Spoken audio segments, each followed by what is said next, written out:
very much. Thank you very much. Good afternoon, everyone. Good afternoon. I'm really delighted to be here, and I'm especially delighted to be here with folks who have worked hard on campaign reform and election protection issues. You really deserve a lot of applause for your own effort in tracking campaign contributions at the local level. You're pioneering some research now where you're developing a database of the contributions that come into your local officials, and then also moving to the next level, which I will encourage you to do, to press them to begin to voluntarily provide electronic disclosure of their contributions, and then also pressure the state to require electronic disclosure of campaign contributions of any committee that's, say, over $2,000 or $3,000. If they're receiving money, they're probably doing it on a computer anyway. And I'll tell you that we actually had some success in this area in the 2013 session in the General Assembly. Republicans and Democrats in the House united to pass two bills that would require more electronic, more disclosure of campaign money, which was great. It was an achievement. Unfortunately, when it got to the Senate, it stalled and it stopped, but we had some progress there. Those two bills are still alive. They did pass in 2013, and so in the short session, they'll be alive again. The House Bill 918 and 919, I believe it is. One would require electronic disclosure of the money that candidates receive, local parties receive. The other would require more disclosure of the independent groups that spend money in our state. We have lots of money coming in, as you know. Citizens United gave kind of a green light for more money to come, and we need to know where that money is coming from. The campaign disclosure aspect, the money in politics aspect, is one part of what we call the monster bill that passed at the very end of the session this year that had the photo ID bill in it, but that's only the way it started, with a photo ID. By the time it ended, as you know, it was over 57 pages, 40-some provisions, over 50 pages. There was a whole section of campaign finance changes in there. Got hardly any discussion. Under the guise, under the drama, under the big debate around the photo ID that we were involved in, everybody was involved in, under all of that, there was all this other stuff that got jammed in and got very little attention.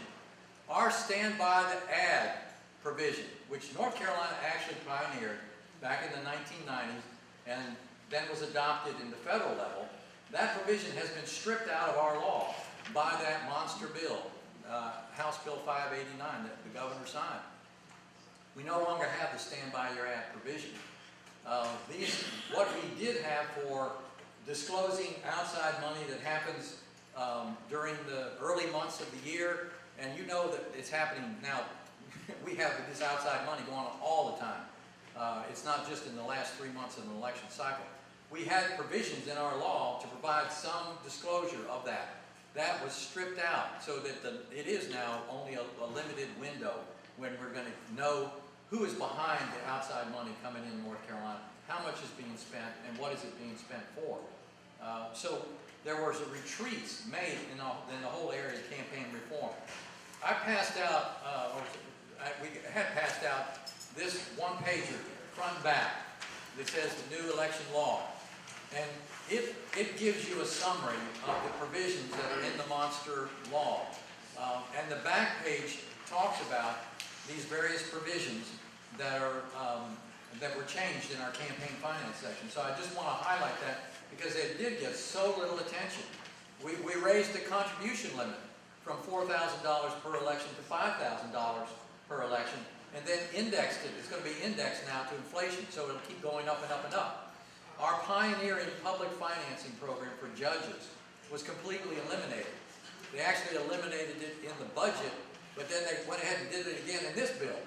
So that provision, which allowed judges some alternative way to raise money, other than going around and getting money, that was eliminated. So, and we've got now, in 14, we're going to have 4 Supreme Court justices, the seats for the majority of our Supreme Court up for grabs, plus 3 Court of Appeals judges. There's going to be millions of dollars, no doubt, spent both from outside money and them raising money. They used to have a limit of $1,000 per candidate, per donor, plus the option of a public fund. Now they can raise $5,000 a pop.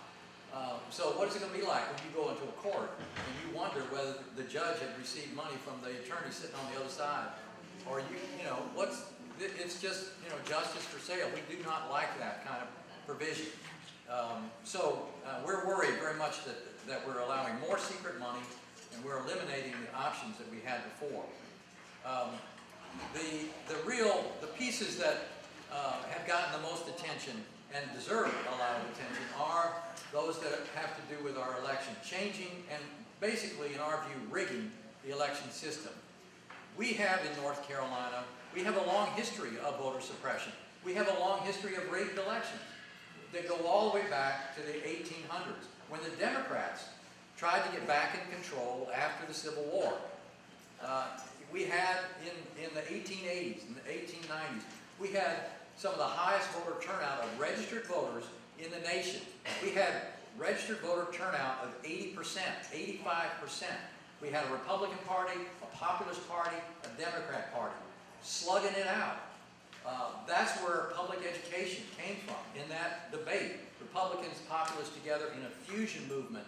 How many of you have heard of Reverend Barber talking about the fusion movement? That was Republicans and populists fusing together and promoting progressive legislation. Taxes on the railroads. They're the ones who pioneered, they pushed forward the Constitution that we have yet today. Most of the provisions in our Constitution, that's when it was written. And that's part of why it's so progressive about the guarantee for public education and so on. Those kind of things came out of that milieu.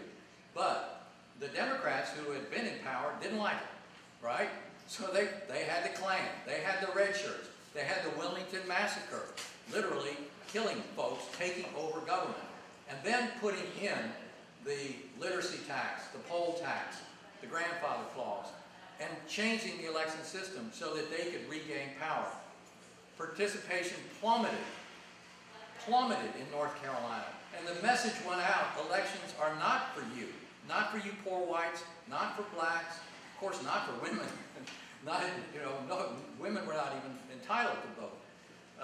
But it went down to 30%. Throughout the entire 20th century, North Carolina was in the bottom 12 states for voter turnout. The bottom, I'm talking all the way through the Helms Hunt famous election, through the 1990s, all the way up. We were in the bottom 12 states for voter participation. And it was only starting with early voting in 2000. And then same-day registration, which many of you fought for. It was a 5-year campaign to get that. We had to push the Democrats to add that reform. Things out of precinct voting on election day. You're in Wright County, but you happen to late, you go to the wrong precinct, part of your ballot counts, you get entitled to vote. All those things help uplift our participation. In 2008, we had the biggest jump in turnout over 2004 any state in the country. 8 over 4, we were number 1. In 2012, we were number 11. We had gone from the bottom 12 to number 11 in the nation for voter turnout. And what happens? Some people don't like that mass participation. I'm talking about now, this is historic highs for Republicans and Democrats, for white and black, for men and women. It's everybody we're back up to where we want to be, all right, and we can increase higher. But that's when the voter suppression starts to come back in, because they don't like to see so many folks voting.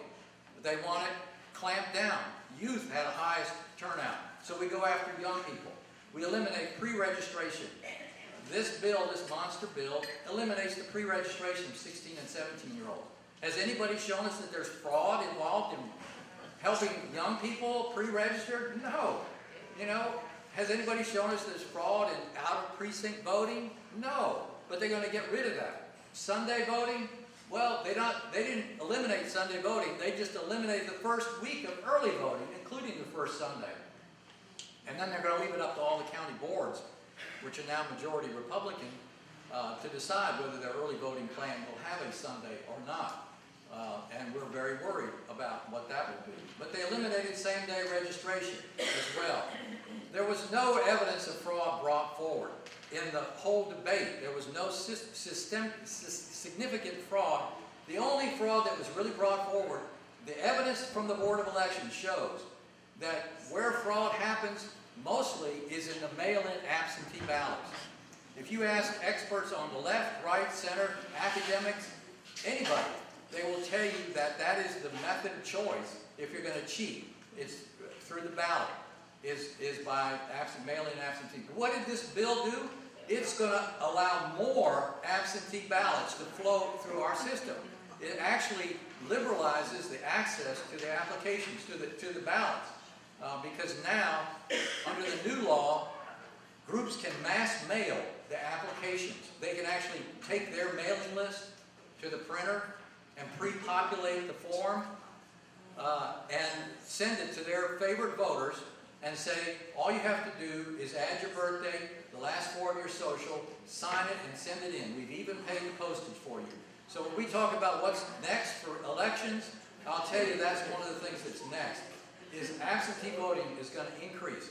All the interest groups, and this was initiated and pushed very heavily by Americans for Prosperity, the Koch brother group, but all the groups will use it. The Sierra Club, I mean, heck, we might even use it. You know, we'll all, I mean, the Democrat, Republican, everybody's going to use it. It's going to be a new method of targeting voters that you want to see vote, people that are underrepresented, in our case, or people that you think ought to be voting, they'll be using it.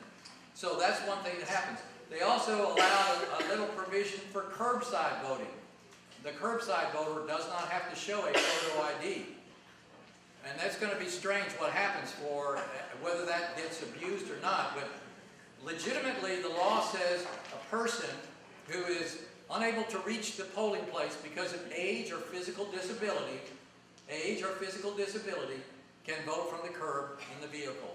All right. So and it's a good thing to have. It's access for everyone.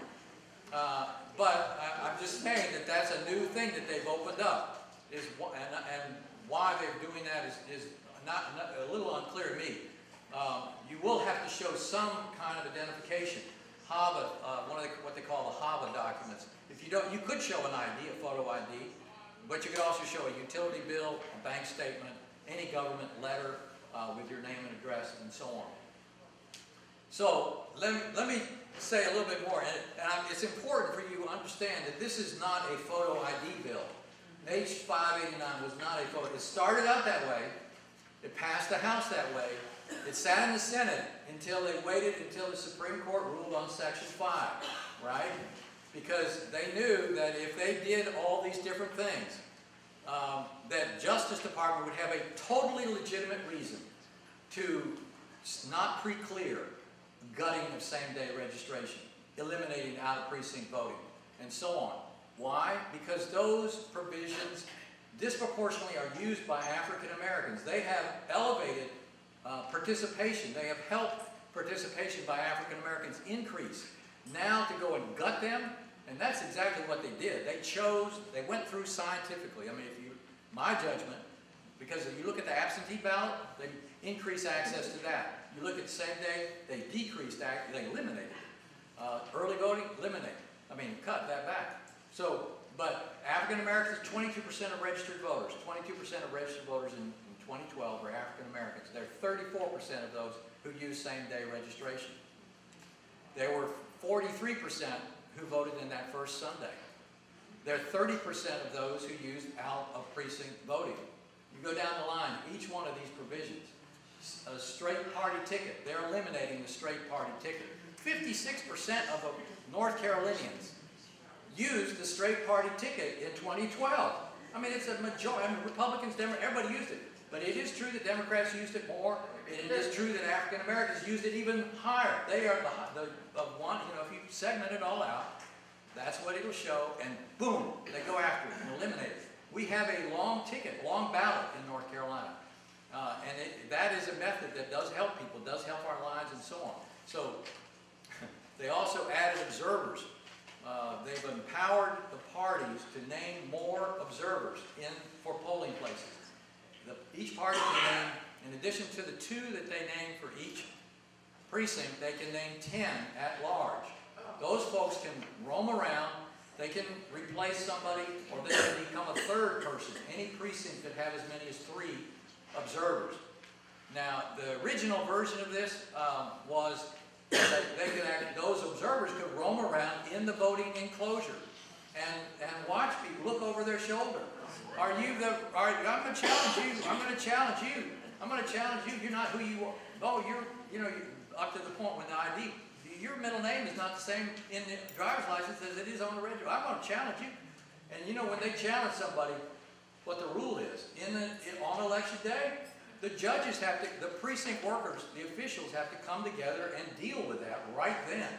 So it will jam up election lines if this observer stuff gets out of control. But they do have to still sit in one place, and they can't move around, they can't talk to the voter. They're supposed to talk to the chief judge if they've got a problem, if they see a problem. I'm just saying that we're worried about these provisions, and the Justice Department has every reason to come in and be worried as well. They did wait, as I say, until the Section 5, the Supreme Court made a ruling. The Supreme Court's ruling was not to eliminate Section 5, the pre-clearance requirement. You all know what Section 5 is? Everybody know what that is? That's provision. Guilford County is covered by it. Any election change has to be sent to the Justice Department for pre-clearance to see whether it will have a retrogressive or regressive impact on the protected voters, African Americans, people with language minorities, and so on. And that was being challenged. So what they did, what the Supreme Court ruled, was they left Section 5 alone, so pre-clearance stands, but the jurisdictions that are covered by Section 5 were eliminated. The list of jurisdictions, they said, is old. It's outdated. It's based on old information. It's unconstitutional. It's vague. It's unreasonable. And they eliminated it. So we don't know who's covered by Section 5. When the Justice Department came in and filed this lawsuit against the monster bill, and they said all these provisions are discriminatory and they will have a negative impact, and we're going to use Section 2, we're going to say North Carolina is still subject to Section 2, which is right, and these do have a discriminatory impact on voting, and the legislators knew that. They knew, based on the evidence, all the record shows, they knew that that's what they were doing, and they did it anyway. So there was intent. And the Justice Department is saying, we are saying that North Carolina ought to be covered again by Section 5, because folks that pass this kind of legislation, we are worried about what they'll pass next and what they do at the county level. So we think those provisions should be pretty clear. Now all that, of course, is in the courtroom. We'll see it. I think it's actually in the Middle District, right here in your backyard. So you get to see the fun in action. But when that happened, when the Supreme Court made that ruling, Tom Apodaca, the Rules Chair of the Senate, said the headache is gone of the Voting Rights Act. The headache is gone, as though that's this is something, this provision is probably the most effective piece of civil rights legislation that passed during the 60s, because it did, in fact, increase participation and protect African American voters. The headache is gone, and now we will jam things through, and they did. They just loaded that bill up in the last 3 days, hardly any debate, both in the election part and in the campaign finance center, and boom, it went on through. So we have our work cut out for us. Democracy North Carolina is launching a program called Operation Jumpstart for the first 100 days of 2014. Operation Jumpstart. We are going to help and encourage partners and organizations to not only help people get IDs, but also encourage them to do voter registration, do voter registration campaigns, and do voter education campaigns. People need to know that the rules have changed beginning in 2014. They need to know that the registration deadline is hard and fast. It's 100 days from January 2nd to April 11th, which is the cutoff, the registration cutoff for the primary, the 2014 primary. That cutoff is hard and fast. There's no backup for same-day registration. So that 100-day period, we need to get the message out. The rules have changed. No more same-day registration. Early voting is 10 days. No more out-of-precinct voting on election day. You've got to vote in your own precinct or the ballot will not count. They may give you a provisional ballot, but it won't count. So we need to do a lot of work, and we need to help people get IDs beginning in 2014. Beginning in 2014 is when they'll be free for people that do not have one of those on the list. That people will have to show certain documentation, and it's not an easy process to navigate, as you can imagine. I mean, anybody that's dealt with a DMV or tried to do this for your kids or whatever, I mean, you've got to have all these documents. And if you don't have a birth certificate, if you're poor, if you lost it, if you weren't born, you had a hospital and don't have a birth certificate, and so on. There are other alternatives, but it's not an easy thing to navigate. So the ID provision, the only good part is that it doesn't go into effect until 2016. Okay, that is the drop-dead deadline when you've got to have this proper ID in order for your ballot to count. Most other states that have a photo ID requirement will allow a voter who doesn't have one, either they lacked it or they forgot it. If they come to the poll, and these are states that require a photo ID, they say you can vote an affidavit ballot. You can sign, say, I am who I am, I understand that if I lie, it's a felony, and they will, some of them ask for an identifying number, like a social or a birth date that they can match back, or they match your signature, but they don't tell you to come back a second time and bring that photo ID. That's what North Carolina is doing. There's no backup except a runaround. You know, if you don't have the photo ID, they tell you to come. You can vote a provisional ballot right then. You can vote a provisional ballot, but it won't count unless you come back before the day before the canvass, the official count, and show the official ID, one of the proper IDs. And the list is very short. They said they were going to model this bill on Georgia and Indiana. Georgia and Indiana allow student IDs from public universities. They don't do that in this bill. The House actually did it in their version. But when it got to the Senate, they shrunk the list.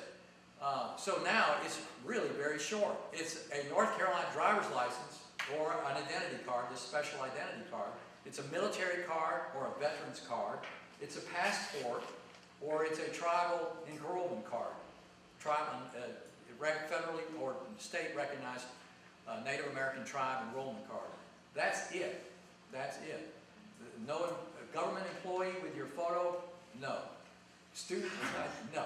No. You go down, look at all these other states that have photo IDs. They have either bigger lists or they have other provisions. Our photo ID bill may well be the strictest in the nation. There may be one other state. I mean, even Texas has a very short list, but you know what they added? Gun license. So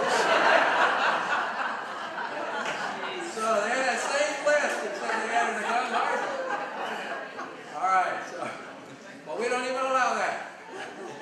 So we're in a bind here, and people need to know that. And there's going to be some rulemaking. There'll be some rulemaking about how this is all implemented. You know. Many of the states, they have done this. That had these IDs for 2 or 3 years. They've figured out if it's Shirley Jones on your driver's license and it's Shirley Smith or Shirley Jones Smith on your registration because you changed your name. Well, is that okay? Is it Bob Hall and Robert Hall? Or is that okay? And you know, on and on. It says the law says your identity card must reasonably resemble you. And they don't just mean the photograph. I think they mean the name. Reasonably resemble. And all the judges, I mean, this is good that all the judges have to agree that it doesn't for you to have a problem. If one of them says, you know, that's okay. But the State Board of Elections has got to make some rules about how to apply this, because it could be crazy. So there's a lot more work to be done on this. But all in all, I do encourage you to look at this and look at the materials. I also encourage you to look at the report card that's on the tabloid newspaper thing that talks about all the legislation and grades them. But I want to have some time here for some questions and stuff. So let me stop there.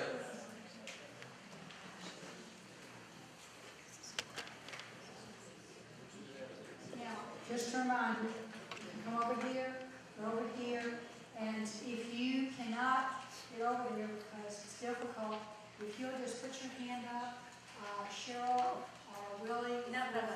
Margaret. Little decision making here. Does anybody have a question? The number percentage you said that people had voted out of precinct. Voters, and there 30% of those who used out of precinct voting. And you know, the out of precinct voting, you do that with a provisional ballot. You know, if you're in the wrong precinct, you use a provisional ballot, and part of the count is on the ballot in your home precinct. But that's all. Touch screen machines. Are we going back to paper ballots? We are in 2018. Florida? Any chance? Well, hopefully not that. No. But one of the provisions in there, a lot of these little provisions, and I'm happy to try to add more. I mean, you know, we're changing our presidential ballot. But the touchscreen voting that you use in Guilford County is being phased out. So 2018, it has to be on paper. And it's not just a touchscreen that can generate a paper. They're saying that it's actually a paper ballot that you mark, and then you feed it into a scanner that will be where it will be counted. Why? Because they don't think you can verify the touchscreen voting. One is that there have been some incidents of the calibration of those machines.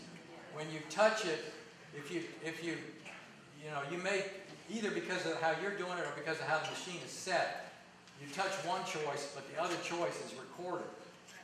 There have been some cases of that. And so that's one problem. And then the second is that if there's a recount, to get back, to retrieve the ballots is pretty messy for the electronic. So they want to have more verification. They want the voter to be able to see the paper. Does the scanning system ever have any flaws? I can tell you that in Durham County, you know, October the 8th, they didn't even open the polling place. I mean, they were outside with the paper ballots, the chief judges, and the door was locked. The one that had the key didn't show up. I mean, we have all kinds of little problems in our election. But, yeah, they could get jammed. And there's a slot that when they do get jammed, you're supposed to stick it in the slot and they'll take it off later on. But, you know, paper ballots do give people a bigger sense of security. They can be a headache especially when you split as many precincts. You all know when they draw these lines and they split precincts, so that House District 22 is on one side of the same precinct as House District 23. Well, then the ballot, you have to have two different styles of ballots.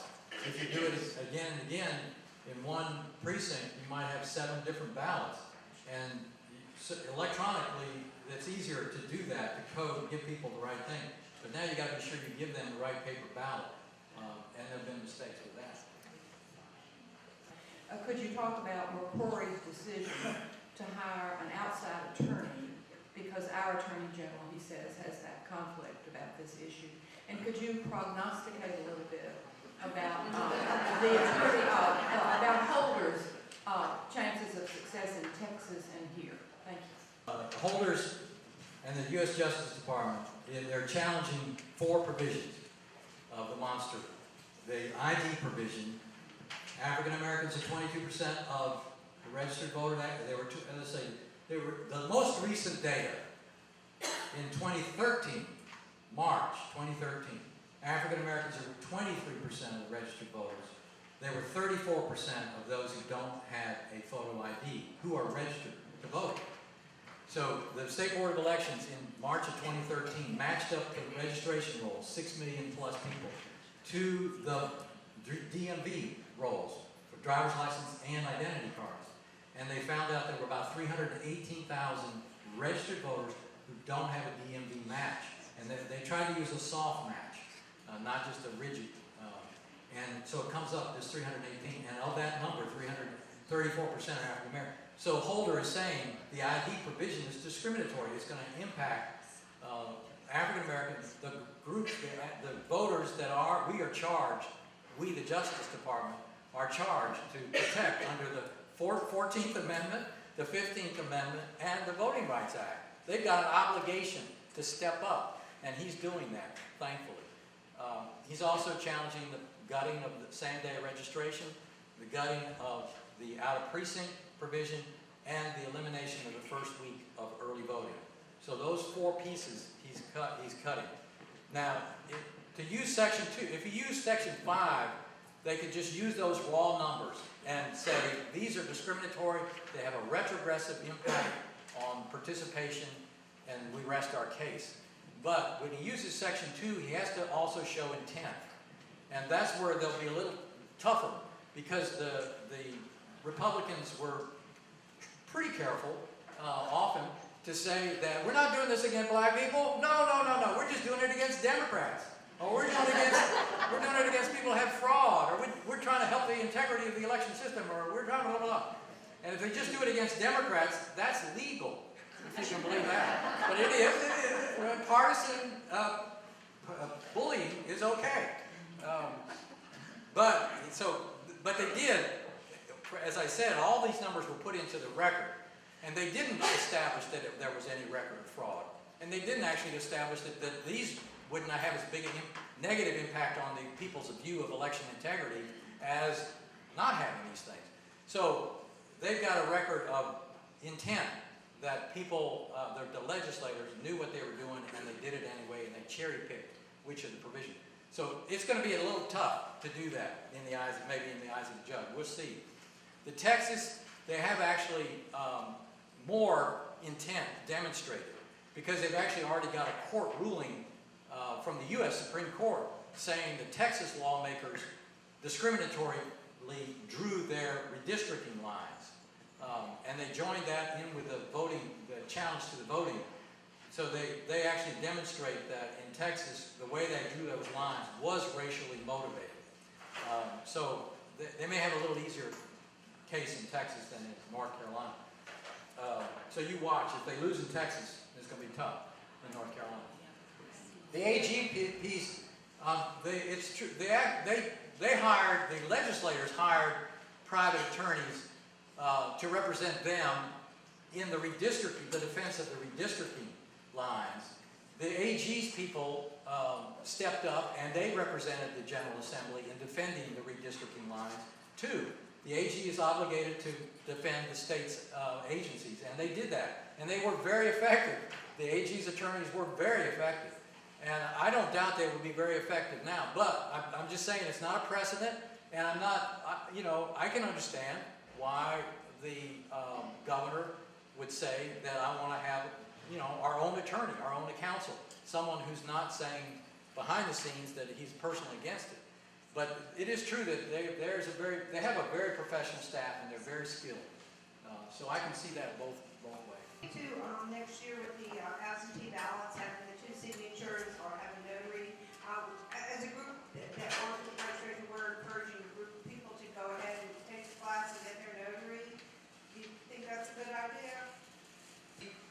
Ballot provision. I talked about the application, how easy it was going to get an application. Once you get the ballot and you send it back, you fill it in and you fill out the outer envelope, or you fill out the information. You're going to have 2 witnesses on that. Right now you only need 1 witness. Several years ago you used to have 2, but they changed it to 1. Now it's going back to 2. 2 witnesses. The alternative is to have a notary public sign your signature, attest to your signature. And they can't charge money. It says in the bill, it has to be free. So, that's one method of doing it. I can see that. I can also see, it just opens up all kinds of strange things where people are, I could see classes in college or some group that says, okay, everybody bring all your absentee ballot, once you get it, come on, we're gonna have on Thursday at 7 o'clock, we'll all get together and we'll trade ballots around and witness each other's, whatever. A thing that I read that the monster bill, I don't know whether this got into the monster bill, but parents of out-of-state college students would not get a tax break if their kids became residents of Greensboro for purposes of voting. Right. Did that make it? Thankfully, no. Thankfully, no. That was, it was a provision that's for North Carolina parents whose kid goes off to another locality and votes, and that they would lose their state taxes. They would to be able to claim them as a dependent, and there was so much pushback on that. That bill was Senate 666. So it had a little ring of. There was another provision that would also say that people who had served felony conviction would have to wait 5 years before they could even ask for their voting rights back. Right now, if you're convicted anywhere and you served your time, that is, you have paid your debt to society, and we want to restore, restitution. That's the idea, right? Come on back. We want you to be a part of society and vote. North Carolina says if you served your time, you get to vote again. You register and vote.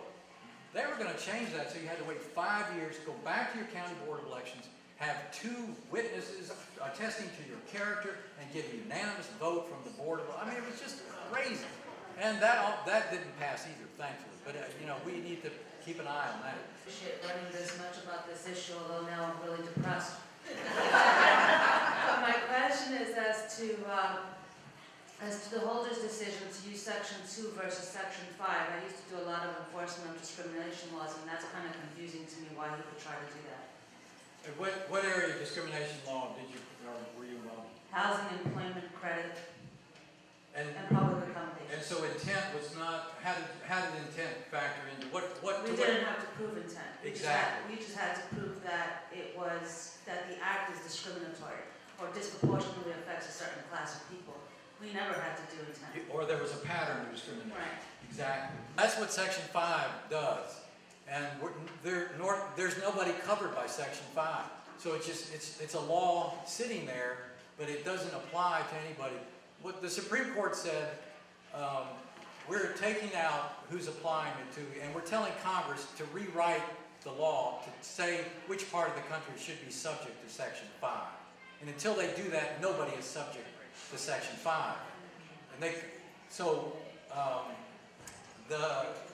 there's a bail-in provision in Section 3 that says a jurisdiction that has a pattern of discrimination can be, by the court, pulled into coverage under Section 5. So we could go around the country and one by one, try to pull places back into Section 5. And that's part of their suit, both in Texas and in North Carolina, to say the pattern of discrimination is so bad that we are also asking the court to pull this jurisdiction back under Section 5. But without Section 5, they need to show intent under the Voting Rights Act. That's my understanding of it. I don't know whether folks know that Mr. Hall of Democracy NC partnered with the League on the voter guides that you see at your table. But in fact, they provided 29,000 voter guides. And just before the last luncheon, I met Mr. Hall in Burlington and collected 10,000 of them. Brought them here and From one trump to the other. and then, a week ago, another 9,000, so I know they came here. But also, the league has helped distribute those voter guides, and I was at a meeting at Beloved Community Center, which has graciously stored them and helped distribute them last Thursday night. And as of then, there were 7,000 left. So first of all, thank you to Democracy NC and Mr. Hall for the letter guides, and thank you for getting those things out.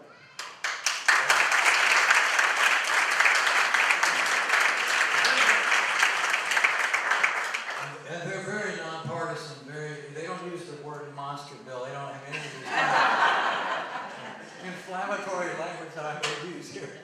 And we do some other, this little wallet card also is very, straightforward and bland.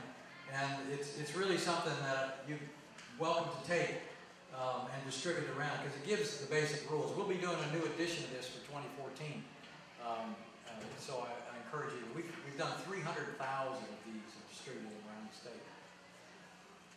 Challenge to voters in terms of, is that legislation already in place in other states, or is there any kind of historical precedent for this particular?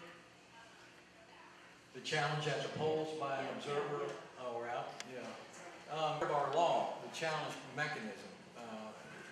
So that didn't change. It's really the numbers of people that can do it. So that part, there's provisions for challenging voters before the election, challenging their registration, and you may have seen some of the publicity about that. There was a group that took records from the court of folks who said they weren't citizens when they got summons to come serve on jury duty, and then matched that list up to registration rolls and found some names the same. And so they said those people are saying that they're not citizens, but yet they're registered to vote. Well, it turned out every single one of them was not a problem for one reason or another, either because they become naturalized as citizens after the jury, or because when they said they weren't citizens, what they were marking was a box that said they weren't residents of the jurisdiction they were being summoned to serve. But anyway, there is an elaborate process for challenges that protects both the voters and the voters who are thinking that there's a problem. We're worried that there's not really a strong language for those that do it excessively. They have to have some reasonable method of saying what there is, some reason to justify why they're challenging you. But it's very vague, the language of that. And so we're worried that people will use it excessively. I think that we should give Mr. Hall